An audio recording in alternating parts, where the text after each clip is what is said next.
Le gala organisé au profit de l'Association des Bonnes Fées mardi soir était la soirée à ne pas manquer.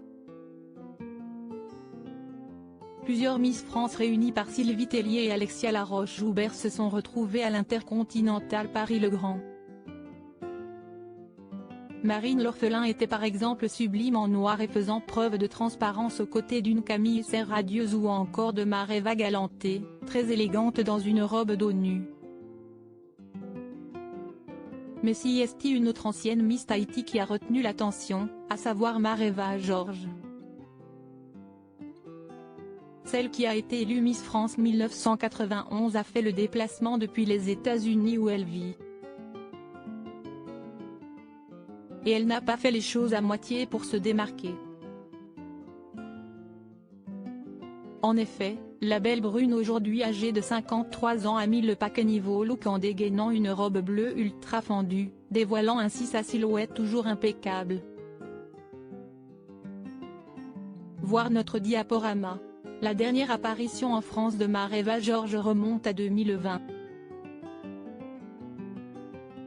À l'époque, elle était choisie pour intégrer le jury de la cérémonie Miss France 2021, qui s'était terminée sur le sacre d'Amandine Petit. Mareva Georges ne retrouve son pays que très occasionnellement.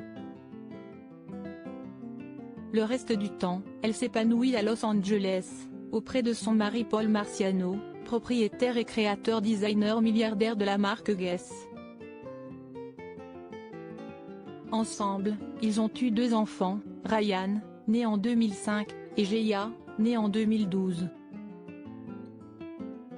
Lors d'une interview pour Gala, pour son numéro spécial Miss France célébrant le 100e anniversaire du concours, Mareva Georges se confiait sur les circonstances de sa rencontre avec Paul Marciano. Après l'élection, je suis allée à New York travailler en étant que mannequin pour l'agence Métropolitain. J'avais 21 ans et je me suis rapidement aperçu que ce métier n'était pas en accord avec mon caractère, il faut avoir les dents qui rayent le parquet et ne pas hésiter à écraser les autres. Moi je suis un peu timide, un peu réservée. Expliquait-elle. Si est ainsi qu'elle s'est retrouvée à Los Angeles où elle travaille dans le tourisme. Si est là que j'ai rencontré mon mari, Paul Marciano, révélait-elle.